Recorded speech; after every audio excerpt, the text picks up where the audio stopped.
रहे हैं, उनका हार्दिक अभिनंदन और स्वागत है। देखो देखो कौन आया।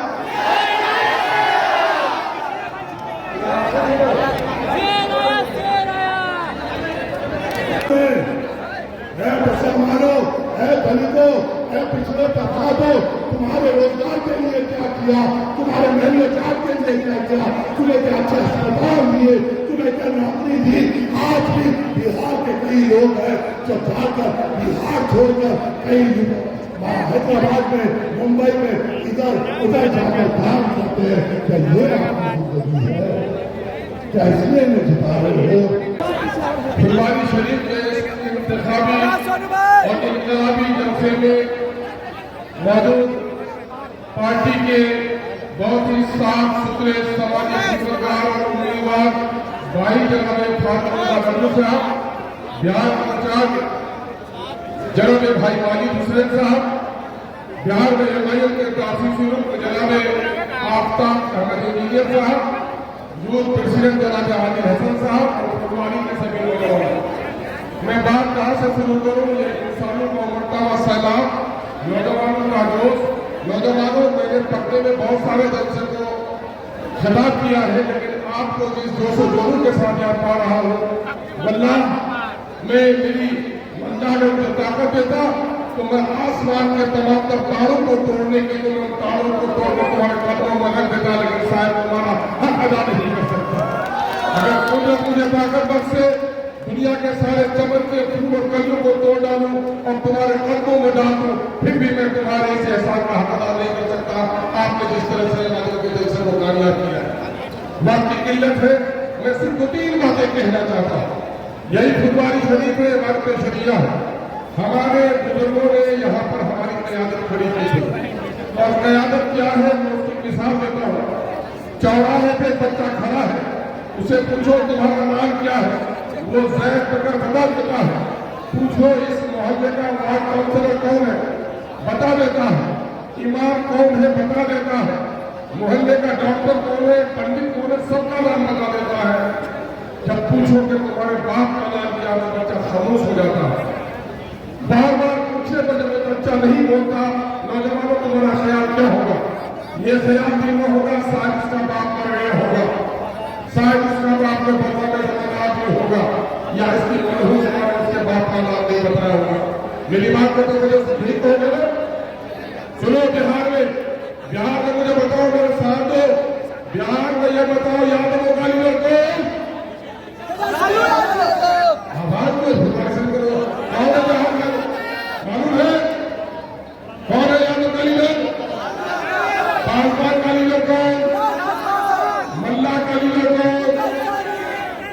कोयली और टोनी का लीडर कौन? माफ करना मुझे, ये मालूम को काट पे लो और जैसे साहब को हैदराबाद में ले लो और बताओ, अगर ये मालूम को छोड़ दो तो बताओ बिहार में तुम्हारा नेता कौन? चौराहे के उस बच्चे का जो हाल है वो हमारा हाल है कि नहीं? हमें अपना नेता मालूम होना चाहिए या नहीं? 90 किलो का एक नौजवान हो, 2 साल उसके कर जाए 30 किलो के, वो जिंदा रहेगा कि नहीं? लंगड़ा कहलाएगा। बाजू कट जाए 10 किलो के, वो लूला कहलाएगा। लेकिन अगर गर्दन 5 किलो की उसकी काट दी जाए तो इंसान जिंदा हो गया, लाश। यकीन जानो, जिस तरह जिस्म में गर्दन नहीं हो तो लाश है, ठीक उसी तरह जिस कौम का कोई अमीर नहीं हो वो कौम भी लाश के मानी है। आज पूरे मुल्क में मुसलमानों के साथ जो जुर्म हो रहा है, बीजेपी ने जो कयामत पर काट रखी है, हिंदू मुसलमानों ने जो राज किया है, उसकी बड़ा दलील है कि आजादी की पूरी जंग को लड़ने वाले मुसलमानों के दरमियान कयादत नहीं है। ये मालूम आपको अपनी कयादत देने के लिए आई है, अपने सबको से लीडर पैदा करने का पैगाम देने के लिए आई है। हमारे लोगों ने वोट देकर हुकूमत बनाई है, हमारे लोगों ने वोट देकर हुकूमत गिराई है। हम अपने बुजुर्गों से कहना चाहते हैं, जिस वोट से हुकूमत बना सकते हो, जिस वोट से हुकूमत गिरा सकते हो, खुदा की कसम अगर इस वोट को अगर अकलमंदी से इस्तेमाल किया तो अपने इलाके की तस्वीर भी बदल सकते हो, अपने नस्लों की तस्वीर भी बदल सकते हो। इसलिए हमें अपने क़यादत के लिए अपने वोट का इस्तेमाल करना है। जिन लोगों को हमने, जिन 17 लोगों को हमने अपना मसीहा समझा, उससे को धोखा फरेब किया है। लालू जी का हम आदर और सम्मान करते हैं। लालू जी का 22 समीकरण में राजद अलग था और आज का जो राजद है वो अलग है। ये तेजस्वी जी का है, ये A-M का राजद है, यही राजद है, यही कांग्रेस है जहां से 6-7 आदमी MP जीत कर मुस्लिम जाते थे, आज दोनों ने मिलाकर सिर्फ 4 आदमी को टिकट दिया है, बल्कि 32 में से सिर्फ 2 मुसलमानों को राजद ने टिकट दिया है। पूछो राजद के लोगों से, जादव भाइयों के 14% में से 6% बीजेपी में चले गए, 8% जादव को 9 सीट मिलती है और 18% मुसलमानों को 2 सीट दिया जाता है। ये इस बात का ऐलान है कि राजद ऐलान कर रही है कि मुझे मुसलमानों की जरूरत नहीं है। मुसलमानों, तुम ये भी कह दो कि बीजेपी को तो हम मुख्यमंत्री हिमायत नहीं करेंगे, लेकिन अब हमको भी राजद की जरूरत नहीं है। हम अपनी क्यादत खड़ी करेंगे, लड़ना होगा, पूरा होगा, मेरे घर का बेटा मेरा सौभाग्य। अगर ये नहीं करोगे तो तारीख की नजरों में वो दौर भी देखे हैं, लम्हों ने सजा की है, सत्यों में सजा पाई। फुलवार शरीफ के नौजवानों, तुम्हें तारीख याद होनी चाहिए। सन 1919, 20, 21 के दरमियान में ही इमारत शरिया का ध्यान करवाया और उस वक्त अब्दुल वासिफ सत्तार अली कामा ने कांग्रेसियों के सामने में, कम्युनिस्टों के सामने में, समाजवादियों के सामने में, मुस्लिम लीग वालों के सामने में कहा कि मेरी अपनी जमात खड़ी होगी और इंडिपेंडेंट पार्टी बनाया। और आज जो बहुत सारे दानिशोरों को, बहुत सारे मुस्लिम की चादर बोलने वालों को हिचकी आती है, डर लगता है कि अगर सोचने वैसे कैसा भाषा बोलता है, मैं उनको कहना चाहता हूँ कि तारीख को जरा देख लो। यही वो सरजमीन है जहाँ से मौलाना सच्चाद अली कामा ने मुसलमानों की क़यादत खड़ी की। सफी दारूरी साहब ने मुस्लिम लीग को किनारे लगा दिया और कांग्रेस को किनारे लगा दिया। और सबसे पहले सन 1947 में बिहार का चीफ मिनिस्टर कोई बना, उसका नाम बैरिस्टर यूनुस था, जो बिलीनियर कहलाता था। तारीख शाहिद है। हम आप ही के लिए आए हैं, हम आप ही को अपनी बात रखने आए हैं। माजिद साहब आप ही के लिए आए हैं, अख्तरुल ईमान साहब आप ही के लिए आए हैं, बैरिस्टर असदुद्दीन ओवैसी साहब आप ही के लिए आए हैं। ये चुनाव आपका है, ये चुनाव अपनी क़यादत को मजबूत करने का है। मैं आपसे यही मुद्दबाना गुजारिश कर रहा हूँ, फारूक भाई आपके अपने हैं। 10 साल के बाद ये सफर हम सीमांचल से पाटलिपुत्रा आए। आज अल्लाह का करम, दिल को ये सुकून मिल रहा है कि जो 15 अगस्त 2015 में ये जो कारवां हमने सीमांचल बिहार में शुरू किया था, आज अल्हम्दुलिल्लाह वो कारवां पटना की सरजमीन पर पहुंच गया है। पाटलिपुत्रा तैयार है? बैरिस्टर असदुद्दीन ओवैसी साहब को मजबूत कीजिएगा। आज आपकी ताकत देखिए। राबड़ी देवी जी 2014 का चुनाव, 2019 का चुनाव, कभी राबड़ी देवी जी आपके दाब के इलाके में नहीं आई थी। ये नौजवानों की ताकत है, ये बैरिस्टर असदुद्दीन ओवैसी साहब की ताकत है। क्या राबड़ी जी को भी आपके इलाके में आकर पंखा हिलाना पड़ रहा है? आपके इलाके में आ रहा है। देखिए दोस्त, स्टेज है, देखिए सीआरपीएफ वाले आएंगे और उसके बाद स्टेज पर फिर चलने फिर दिक्कत करेंगे। आपसे एक मुद्दबाना गुजारिश है कि आपका स्टेज है, ये बैरिस्टर असदुद्दीन ओवैसी साहब के लिए सजाया हुआ स्टेज है। अपना नेता चुन लिया, पासवानों ने अपना नेता चुन लिया, भूमियारों ने अपना नेता चुन लिया, सब दलितों ने अपना नेता चुन लिया। मुसलमान ही है जो कभी दलित बन जा रहा है, कभी भूमियार बन जा रहा है, कभी यादव बन जा रहा है, कभी पासवान बन जा रहा है। हम वो है जो इंशाल्लाह अगर एक हो जाए, ये सब हमारे पास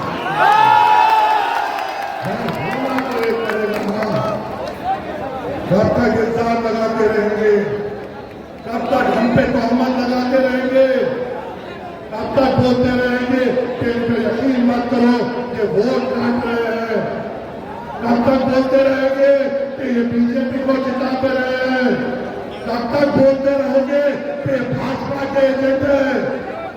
क्या इसलिए हम पर इल्जाम लगाते हो कि जब अखलाक को वोट के नाम पर शहीद कर दिया गया और उसके बेटे को यतीम कर दिया गया, हम उसका सहारा बने, इसलिए हमको बीजेपी का एजेंट कहते हो?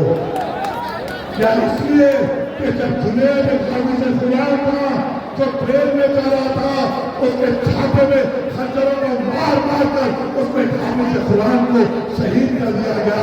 उसकी मां के गोद में उसके बेटे की लाश बांध दी गई, उसके बाप के कांधे पे बड़ा वजन डाल दिया गया, मजलिस उसका सहारा बनी।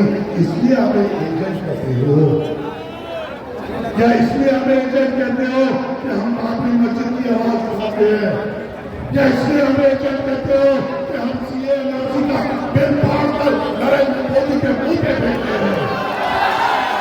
क्या इसलिए हमें एजेंट कहते हो क्योंकि हम सरिया के लिए लड़ते हैं? क्या इसलिए हमें एजेंट कहते हो कि कहीं पे किसी को वोट के नाम पे मारा जाता है हम उसकी ताकत बनते हैं? क्या इसलिए हमें भाजपा का एजेंट कहते हो कि जब हमारे को हरियाणा में हमारे दो भाइयों को चला दिया जाता है जिंदा वो भी उसके घर की हम हिम्मत बनते हैं? इसलिए हमें एजेंट कहते हो। किस वजह से कहते हो? याद रखो कहने वालों, मैं मुसलमान हूँ, मैं जितना जिंदगी में भरोसा रखता हूँ उतना आखिरत में भरोसा रखता हूँ। तुम अगर बेबुनियाद इल्जाम डालोगे तो मेरा हाथ होगा, अल्लाह की धारा होगी और तुम्हारा गिरफ्तार होगा। और आप पूछोगा कि किस बुनियाद पे हम पर इल्जाम लगाते थे? इल्जाम लगाने वालों, क्या तुम्हें मौत का खौफ नहीं? क्या ये समझते हो कि जंगल का रास्ता तुम्हारा रास्ता?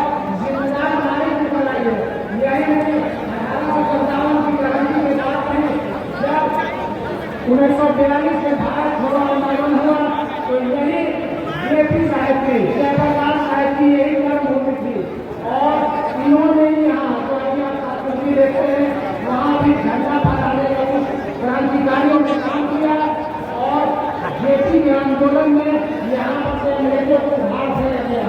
तो जब कभी अपना नेता चुन लिया, पासवानों ने अपना नेता चुन लिया, भूमियारों ने अपना नेता चुन लिया, सब दलितों ने अपना नेता चुन लिया। मुसलमान ही है जो कभी दलित बन जा रहा है, कभी भूमियार बन जा रहा है, कभी यादव बन जा रहा है, कभी पासवान बन जा रहा है। हम वो है जो इंशाल्लाह अगर एक हो जाए ये सब हमारे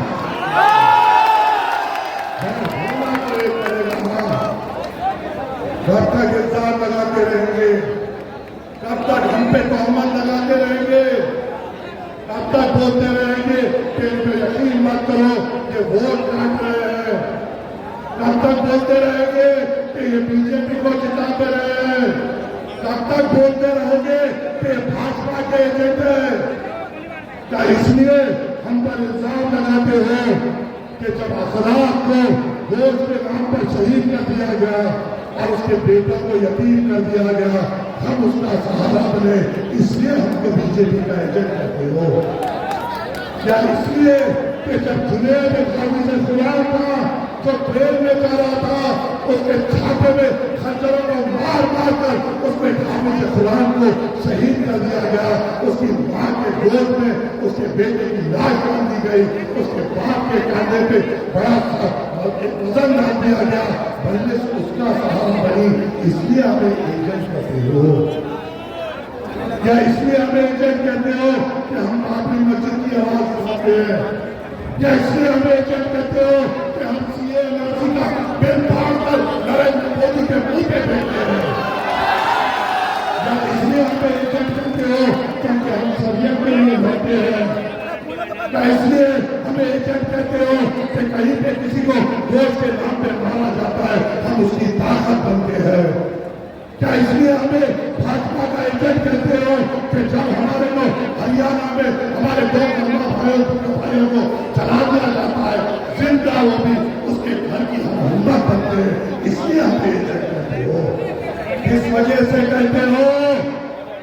याद रखो कहने वालों, मैं मुसलमान हूँ, मैं जितना जिंदगी में भरोसा रखता हूँ उतना आखिरत में भरोसा रखता हूँ। तुम अगर बेबुनियाद इल्जाम डालोगे तो मेरा हाथ होगा, अल्लाह की धारा होगी और तुम्हारा गिरफ्तार पूछूंगा कि किस बुनियाद पर हम पर इल्जाम लगाते थे। इल्जाम लगाने वालों, क्या तुम्हें महल का खौफ नहीं? क्या ये समझते हो कि जंगल का रास्ता पुराना? अब इससे जाने की इजाजत प्रशासन हम लोगों को नहीं देता है। मैं आप सबों का शुक्रिया अदा करता हूँ कि आप सब यहाँ आए और एक बात को हम बंद करके जाए कि सितम करोगे सितम करेंगे, वफा करोगे वफा करेंगे। हम भी आदमी हैं तुम्हारे जैसे, जो तुम करोगे हम वो करेंगे। मैं आज के इस प्रोग्राम के इख्तिताम की बात करता हूँ। आप सब EVM के 11 नंबर पे पतंग